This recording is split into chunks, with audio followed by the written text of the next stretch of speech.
Imaginem um império gigantesco, à beira do colapso total. A solução de um imperador?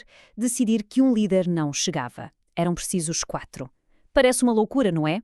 Bem, foi exatamente este o plano radical que vamos explorar hoje. Esta era a grande questão no final do século III. O Império Romano estava literalmente a desfazer-se. Era atacado por todos os lados e por dentro estava a implodir com guerras civis. A tarefa de o salvar parecia, francamente, impossível. Para percebermos a solução, primeiro temos de perceber o tamanho do problema. E acreditem, era um problema gigantesco. Pensem nisto. O Império era tão grande, mas tão grande, que uma ordem enviada de Roma podia demorar semanas a chegar à Grã-Bretanha. Enquanto se resolvia uma crise na fronteira do Rio Reno, outra podia rebentar na Pérsia. O imperador sozinho, por muito brilhante que fosse, não podia estar em todo o lado ao mesmo tempo. Era basicamente uma receita para o desastre. E é aqui que entra a nossa personagem principal. Diocleciano não era um aristocrata, não nasceu em berço de ouro, era um soldado que subiu na hierarquia militar e que conhecia os problemas do império na linha da frente. Ele percebeu que não adiantava pôr um penso rápido no sistema, era preciso criar algo totalmente novo. E a sua grande ideia foi precisamente esta. Se um imperador não consegue governar sozinho, talvez 4, a trabalhar em equipa, consigam. O nome técnico desta invenção é tetrarquia. É uma palavra que vem do grego tetra, que significa 4, e arquia, que significa governo, ou seja, um governo de 4. A ideia era ter uma gestão coordenada, com cada líder focado numa parte do império para responder aos problemas muito mais depressa. Ok, vamos ver como é que isto funcionava. O sistema era brilhante na sua simplicidade. Havia 2 imperadores senhores, os Augustos. Diocleciano ficou com o Oriente, a parte mais rica e estratégica, e entregou o Ocidente ao seu colega de confiança, Maximiano. Depois, cada Augusto escolhia um imperador júnior, um César, que era o seu braço direito e, aqui está o truque, o seu sucessor já definido. Este novo sistema tinha 2 objetivos principais. Primeiro, a defesa, ter sempre um líder perto da ação para reagir rapidamente a uma invasão ou a uma rebelião. E segundo, a estabilidade, acabar de vez com as guerras civis que rebentavam sempre que um imperador morria. Com o sucessor já nomeado, a transição de poder devia ser automática e pacífica. Pelo menos, essa era a teoria.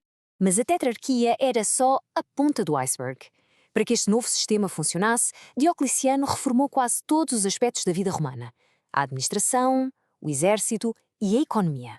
Antes, as províncias eram enormes e os seus governadores tinham tanto poder que, volta e meia, achavam que também podiam tentar ser imperadores. A solução de Diocleciano? Dividir para reinar. Ele duplicou o número de províncias, tornando cada uma mais pequena e muito mais fácil de controlar. Depois, agrupou-as em 12 super-regiões, a que chamou dioceses. Para defender um império tão vasto, era preciso um exército à altura. Diocleciano aumentou o número de soldados para quase 500 mil de homens. 450 mil. Este era um exército colossal, mas claro, manter uma força desta dimensão custava uma fortuna. E isso levou a outra grande reforma. O nome Iuga Titatio Capitatio parece complicado, eu sei, mas a ideia era bastante lógica. O Estado passou a calcular os impostos com base no potencial produtivo de cada pedaço de terra e no número de pessoas que a trabalhavam. Isto criou uma fonte de receita estável e previsível para o Império. Muitas vezes o imposto era pago diretamente em bens como cereais ou couro, o que era vital numa altura de inflação galopante. O sistema parecia estar a funcionar. O Império estava mais estável. Mas Diocleciano decidiu testar a sua criação da forma mais extrema possível. Isto foi absolutamente revolucionário. Os imperadores romanos governavam até à morte e essa morte era muitas vezes violenta. Mas Diocleciano, por vontade própria, abdicou e retirou-se para o seu palácio para cuidar da sua horta. Ele queria provar que o sistema era tão robusto que podia funcionar sem o seu criador. E aqui a teoria chocou com a realidade. O sistema tinha um defeito fatal. Não contava com a ambição humana, e muito menos com os laços familiares. Quando Constâncio Cloro morreu, as suas tropas não quiseram saber do novo César que tinha sido nomeado. Quiseram o filho de seu general, Constantino. De repente, a regra da sucessão foi quebrada, e o Império mergulhou novamente numa série de guerras civis sangrentas.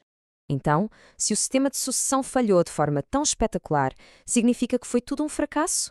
Bem, a história é um pouco mais complexa do que isso. A parte política, o plano de sucessão, falhou redondamente, mas as reformas estruturais, a administração em dioceses, o sistema de impostos, a divisão do Império em metades oriental e ocidental para uma gestão mais fácil, foram um sucesso tremendo. Eram tão eficazes que os imperadores seguintes, incluindo o próprio Constantino, as mantiveram. E o ponto crucial é este. A tetrarquia, como sistema de governo, durou pouco. Mas as reformas administrativas de Diocleciano foram a base que permitiu ao Império Romano sobreviver a uma das suas piores crises e ganhar mais uns 200 anos de vida. No fundo, ele estancou a hemorragia. E isto deixa-nos com uma ideia fascinante. A tetrarquia pode ser vista como uma experiência política falhada. No entanto, as suas estruturas administrativas e a ideia de dividir o império em leste e oeste não só prolongaram a vida de Roma, como também acabaram por moldar o futuro mapa da Europa. Por vezes, até os fracassos podem, de forma inesperada, construir o futuro.